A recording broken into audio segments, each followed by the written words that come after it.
Tidak hanya pekerja Sritex, para pelaku UMKM hingga jasa indekos di sekitar pabrik Sritex terdampak. Seperti apa efeknya dan bagaimana pemerintah setempat mengantisipasinya? Kami bahas bersama dengan Gubernur Jawa Tengah Ahmad Lutfi, bergabung juga Ahmad Yusuf, pengelola indekos di sekitar pabrik Sritex, dan juga Direktur Eksekutif Institute for Development of Economic and Finance atau INDEF, Esther Sri Astuti. Selamat malam Pak Gubernur, Mas Selamat Yusuf, malam. juga Mbak Esther. Malam Oke, Mbak Friska. Izin saya ke selamat malam. Mas Yusuf dulu, karena ingin tahu apa dampak yang langsung dirasakan. Mas Yusuf ini kan pengelola indekos, asalnya ada berapa kamar, sekarang sisa berapa kamar Mas? Saat ini yang tak kelola itu baru 5 kamar, yang 4 sudah pamitan kemarin seminggu yang lalu, Mbak.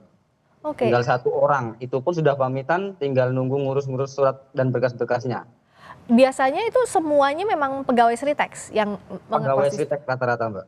Berapa penghasilan sebulan dan berapa sekarang potensi kehilangannya Mas? Ya kurang lebih kalau 250.000 per orang per bulan, 1 juta, tinggal sekarang cuma 1, berarti 750.000, Mbak. Dan belum lagi harus bayar untuk listrik dan lain-lainnya tetap Betul, berjalan ya Mas ya, ya? betul. Apalagi buat wifi, buat listriknya kan tetap saya kasih fasilitas gitu loh, Mbak. Ya, saya ke Pak Gubernur kalau gitu. Itu kan salah satu contohnya, bukan Oke. hanya pegawai Sritexnya Pak Gubernur, tapi juga pelaku UMKM, juga pelaku usaha di sekitarnya. Sekarang apa yang jadi fokus pemerintah pasca PHK massal Sritex ini? Eh, begini Pak dan pemirsa sekalian, memang yang kita pikirkan adalah impact sosial ya. Jadi dampak sosial ini yang harus kita pikirkan. Tetapi prioritas sekali untuk Pemprov. Kita sudah saya perintahkan tadi Kepala Dinas Tenaga Kerja kita untuk ke Jakarta. Jadi hak-hak mereka yang harus terpenuhi, misalnya terkait dengan jaminan hari tua dan jaminan tunjangan kerja ini harus bisa terdelivery, terbayarkan sebelum hari raya mereka sudah dapat. Oke. Sehingga kami minta kepada dinas terkait dalam hal ini BPJS dan Pak Kementerian Tenaga Kerja untuk diperbantukan personil untuk membayarkannya. Itu yang pertama. Mhm. Kemudian yang kedua, kita sudah koordinasi dengan dinas jajaran wilayah Sukoharjo, bahkan sampai Jogja. Kita sudah dapatkan hampir 9 perusahaan yang full bisa menampung bagi mereka-mereka yang terdampak dalam hal ini PHK. Misalnya sektor tekstil garment itu 10.000 mampu itu untuk wilayah Sukoharjo. Kemudian sektor rokok juga ada, kemudian plastik, bahkan sepatu, semuanya sudah terpetakan. Tinggal kita nanti melakukan verifikasi kepada mereka dengan ketentuan satu tidak ada pihak perantara. Kalau perlu saya pimpin langsung nanti untuk dengan dinas terkait Ya. untuk betul-betul mereka tersalurkan pada tempatnya. Mereka rata-rata HRD-nya akan kita kumpulkan besok hari Jumat dengan ketentuan minimal batas usia lah 45, itu permintaan mereka untuk informasi awal. Kemudian mereka yang ingin berwirausaha mandiri, kita sudah diskusi dengan Pak Menteri, kita siapkan BLK-BLK. Bagi mereka yang punya mandiri akan kita siapkan juga. Tetapi yang tidak kalah pentingnya Mbak dan Ya. pemirsa sekalian adalah hak bagi mereka yang mungkin pesangon Ya. di Pesangon, kemudian apa jenis THR. THR. Kita koordinasi dengan kurator yang ini dalam waktu dekat saya akan panggil rapatkan kembali agar hak mereka apakah ketentuannya kayak apa kita belum diskusi ke sana karena kan kami juga baru pulang. Demikian, Mbak. Oke, dan tapi yang jelas ini akan dikawal langsung ya, karena misalnya kemarin kami baru berbincang langsung dengan Wamenaker, yang harus dikawal jangan sampai ada calon tenaga kerja tadi, tapi Pak Gubernur kan bilang bahwa kalau perlu dikawal langsung. Kalaupun ada yang di atas usia, apakah memang BLK ini sejauh ini sudah siap Pak untuk menampung mereka-mereka yang di luar batas usia atau yang ingin berusaha? Jadi makanya nanti besok hari Jumat saya pengen punya waktu, HRD-nya akan kita panggil, kita kumpulkan di wilayah Solo. Jadi 9 perusahaan HRD itu wilayah Sukoharjo ada 9 perusahaan. Ya. Di luar Sukoharjo itu ada 11. Kemudian di wilayah Jogja pun ada. Mereka akan kita panggil untuk melakukan verifikasi bagi limpahan anak-anak kita atau karyawan kita yang merengen terdampak PHK. Ini harus kita sesuaikan. Karena apa? Di Sritex sendiri mereka yang kena PHK tidak sama rata, Mbak. Ada yang kerjanya baru 2 tahun, ada yang setahun, ada yang sudah 30 tahun. Nah, Ya. ini kan perlu adanya suatu brainstorming dengan HRD di tempat kita yang mereka sudah siap. Tapi prinsip hasil laporan dari Dinas Ketenagakerjaan kita Ya, untuk 9 perusahaan mereka siap. Mereka siap. ya. Bahkan kita tekankan ini demi perkembangan wilayah kita khususnya wilayah Jawa Tengah, mereka akan siap untuk menampung. Oke. Nah, kalau mumpung ada Pak Gubernur di sini, Mas Ya. Ahmad Yusuf, apa yang diharapkan sebenarnya kalau dari pengelola usaha di sekitar Sritex yang juga terdampak? Ya semoga Mbak, semoga ada jalan solusi yang terbaik ke depan agar bisa UMKM sekitar area pabrik Sritek bisa berjalan kembali Mbak.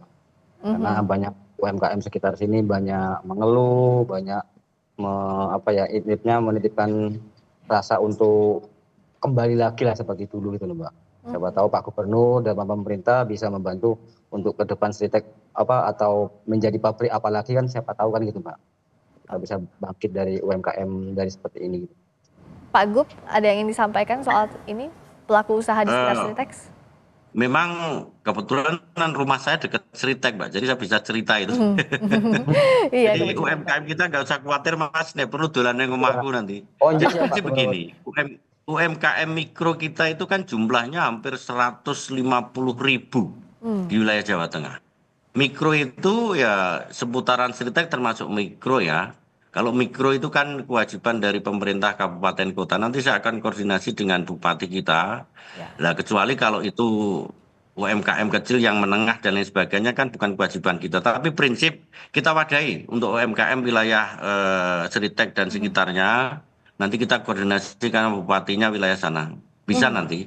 Tapi prinsip begini Mbak. Ya. Dampak atau impact sosial inilah yang harus kita pikirkan, terutama mereka yang sudah kena PHK. Ya. Karena rata-rata mereka itu yang kena PHK adalah orang yang tidak hanya tinggal di situ. Nah Betul. ini mengumpulkan orang 10.000 tidak gampang. Ya. Makanya kepala dinas saya tadi, Pak Aziz, Ya. saya perintahkan untuk segera berangkat ke Jakarta.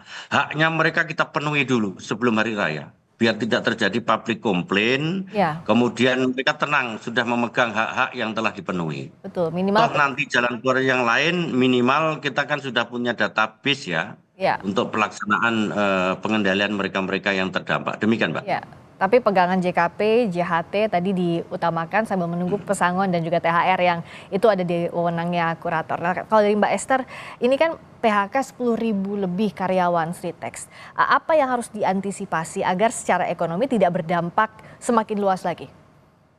Iya, tentunya ini menyedihkan ya karena, bulan Ramadan mau menjelang lebaran ya.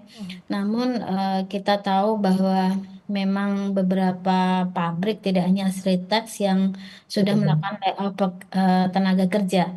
Nah ke depannya, solusinya tadi saya mengapresiasi apa yang sudah dilakukan, diinisiasi oleh Pak Lutfi, Pak Gubernur Jateng, untuk bisa paling tidak memenuhi hak-hak tenaga kerja dulu, JKP, JKT gitu ya, Ya, sehingga mereka ketika lebaran itu ada sesuatu yang, dipegang bisa ya.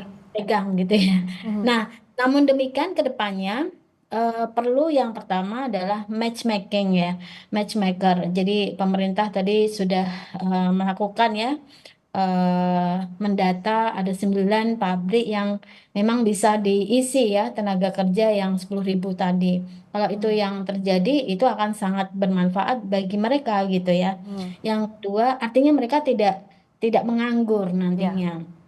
Yang betul. kedua, kalau toh mereka terpaksa menganggur, maka yang harus didorong adalah UMKM tadi. Karena yang namanya UMKM itu kan mereka punya kontribusi penyumbang lapangan pekerjaan itu paling banyak ya dibandingkan industri besar. Ya. Nah, sehingga support mereka ya kredit, kelonggaran kredit agar mereka punya modal dan skill training ya itu harus dilakukan. Karena kaitannya dengan skill training ini adalah dengan job placement tadi. Jadi Ya. gimana 10.000 karyawan Sritex itu bisa ditampung di tempat yang baru. Mhm. Yang ketiga adalah encouraging entrepreneurship. Jadi bagaimana mendorong mereka bagi yang mungkin yang usianya lebih dari 45 tahun, tadi Pak Gubernur sudah mengatakan paling tidak maksimal batas usianya 45 tahun. Kalau lebih dari 45 tahun berarti didorong ke entrepreneurship, artinya adalah berusaha sendiri, berwira swasta. Ya. Begitu Mbak. Baik, jadi itu 3 solusi yang komprehensif tadi jadi catatan dari Mbak Esther. Terakhir Pak Gubernur, apa yang bisa dilakukan agar para ex-pekerja Sritex bisa tenang untuk menunggu haknya dipenuhi, termasuk juga agar ekonomi bisa bangkit kembali terutama di Jawa Tengah pasca PHK Sritex ini?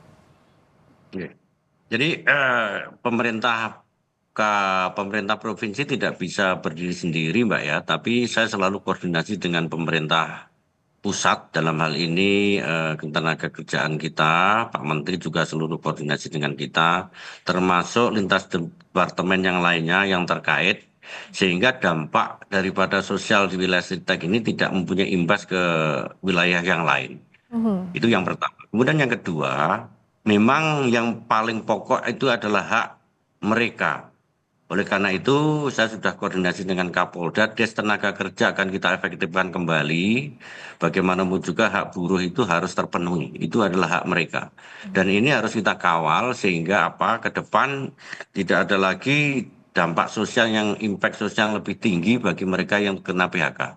Ya. Itu Mbak. Karena apa? Ya. Dari saya lihat kronologi PHK yang kita lakukan ada 2 versi. Yang pertama adalah mereka kena PHK sebelum pilot. Ya. Dan yang kedua adalah PHK setelah pilot. Ini kan terjadi complicated yang harus kita sesuaikan, Mbak. Ya. Sehingga kita perlu merapatkan seluruh dinas, bahkan nanti petunjuk dari kementerian juga akan kita libatkan. Ya. Sehingga penanganan Sritex ini yang besar ini secara komprehensif kita lakukan bersama-sama. Demikian, Mbak. Ya, penanganan komprehensif, dampak sosial dan juga pemenuhan hak itu yang jadi fokus utama saat ini. Terima kasih Pak Gubernur, Gubernur Jawa Tengah Ahmad Lutfi. Selamat malam. Terima kasih juga Pak Ahmad Yusuf, pengelola indekos di sekitar pabrik Sritex, dan juga Mbak Esther Sri Astuti. Terima kasih banyak, Direktur Eksekutif dari Indef. Selamat malam.